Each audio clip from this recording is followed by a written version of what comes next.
like that. That's just me. Okay, UCLA head coach John Wooden, the Wizard, to win 10 NCAA championships, and a man after God's own heart, developed what would be one of the most successful basketball programs in sports history. A theologian and mentor that implemented Holy Scripture and life lessons into his training and manifested in his players virtues such as poise, confidence, fervor, initiative, faith, patience, and competitive greatness. He was a coach that didn't care about the results of the match, a philosopher obsessed over work ethic and the fervent desire to be the best possible person they could possibly be. Player or non-player, it should be everybody's goal in life to want to attain a greater level of happiness. That should irrevocably be the greatest presupposition of life. Wooden emphasized that success was a peace of mind, which is a direct result of self-satisfaction and knowing that you made the effort to become the best you are capable of becoming. However, many humans fail to see the silver lining behind what true happiness looks like.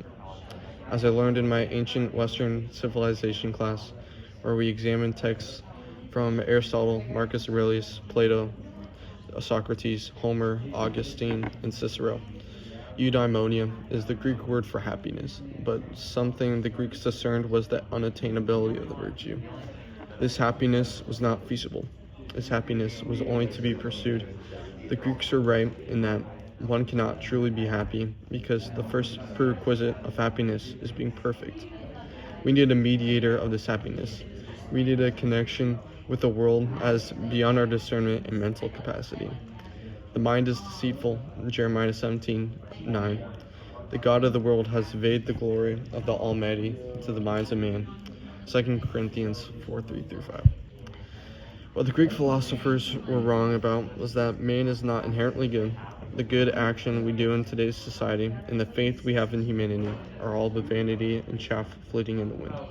The good actions are done out of pride, and even if they're done out of no other motive, they fail to recognize God behind the strings.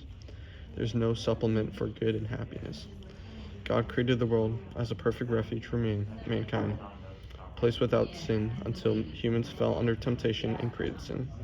The goodness and happiness we experience as humans is only attainable because of God, but is still a mere fabrication of what true happiness looks like. Mankind is deprived of what happiness of heaven because we are sinful human beings with self-destructive tendencies, solely influenced by the game of the devil. We live in a society that desperately needs the grace of God, not that we can give it to him, but that we will be disciples in hope that God has made a plan to save them. However, faith in the gospel of Christ and in his return demands discipleship, and discipleship commands action. Therefore, it is out of faith we will produce works. Christians were not created to unify with the world, but make corrections. We do not thrive off of a reputation of mere amusement. We thrive off of a reputation of discipline, order, and a tint of radicalism because, after all, we were born different. We were created to do different things on this earth. We were born for this life. A life of persecution, a life of brutality, a life of oppression to a certain degree. However, we still also manifest a detailed taxonomy of virtues such as joy, peace, patience, kindness, wisdom, respect, honor, work ethic, courage, desperation, meekness, as someone who wields a sword but keeps it sheathed under circumstances, abstinence, and temperance, to name a few. This juxtaposition between a life of persecution and a life full of living can't be discerned by a non-evangelical. We are who we are, and that's what we were born to be. And then I got a poem. Eyes of a Warrior by me. Treading down the lily field with course until I find my mother and father, brother and sister, lost in the picture of time. My blood spit out, lungs gave out, veins and loss of wine. The heart of men will soon fade out, but a warrior's will never run dry. Down on the grass the enemies will gloat over my great demise. My body numb, the song was sung, and short to my surprise. Although the lilies are silky, and the sun sets on my eyes, my limbs are bearing me up the field and carrying me to the skies. But whatever the lilies are teaching me, from down and underneath, my roots so strong and petals all gone, I'm not fallen under defeat. The ground looks so fertile and young, covered by every leaf, and now it's time to say goodbye to the beauty beyond belief. but only from death do we discern the elegance of every life. Through hardships, wonders, all types of blunders, grief, despair, and strife, but the ones who succeed will not grow weak, but ascend into the light.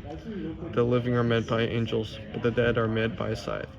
And what does it cost to live a life with complete and utter shame? A debt cut through eternity, a cost brought to a name. The shameful will carry their losses in life, the courageous from failure they came. A life was lived, a soul was rid, and brought into no fame.